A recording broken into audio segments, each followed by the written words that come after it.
vallavalitsus võiks olla nagu mingi poliitilisi neid inimesi ka veel või mis sa selle all mõtlesid täpselt? No me mõtlesime seda, et igal pool mujal ei ole nagu vallavalitsuse koosneb vallavalitsuse ametnikest, vaid koosneb valimisliitud või erakondade esindajad. Noh, ma ei ütle, kas see on nüüd poliitiline või ei ole.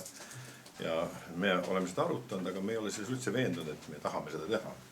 Ühesõnaga, me oleme mõelnud selle peale, et kui nüüd ütleme, tuleb see vallavanema valik ja vallavanem ise ütleb, ja noh, mis tema tahab, eks.